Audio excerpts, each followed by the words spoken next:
අලුත් ත්‍රිරෝද රථය ලක්ෂ 15ට අඩු වෙයිද? ත්‍රිරෝද රථයක් ගන්න බලාගෙන ඉන්න අයට සුබම සුබ ආරංචියක්. 2020 වර්ෂයෙන් පසු පළමුවරට ශ්‍රී ලංකාවට වාහන ගෙන්වීමට ජනපති අනුර කුමාර දිසානායක මහතා ප්‍රමුඛ ආණ්ඩුව විසින් අවසර ලබා දුන්නා. ඒත් සමගම ත්‍රිරෝද රථයද ශ්‍රී ලංකාවට ආනයනය කර තිබෙනවා.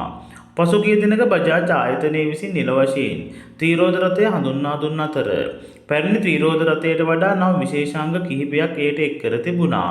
ඉන් එක් විශේෂාංගයක් වන්නේ ඩිජිටල් ඩෑෂ්බෝඩ් එකක් එක් කර තිබීමයි.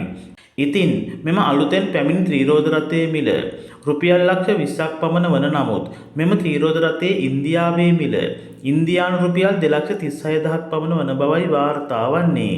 ඉතින් බොහෝමයක් පුද්ගලයන් නම් පවසන්නේ ලක්ෂ 20ක් වැනි මුදලකට ත්‍රිවලයක් මිලදී ගැනීම කොහෙත්ම වටින්නේ නැති බවයි. ඉතින් මෙලෙස ත්‍රිරෝද රථය මිල ලක්ෂ 20ක් වැනි ඉහළගියක් ගැනීම හේතුවෙන් පාරිභෝගික ජනතාව ත්‍රිරෝද රථය මිලදී නොගතහොත් ත්‍රිරෝද රථයේ ලක්ෂ 15කට පමණ අඩු විය හැකි බවයි ඇතමුන් පවසන්නේ.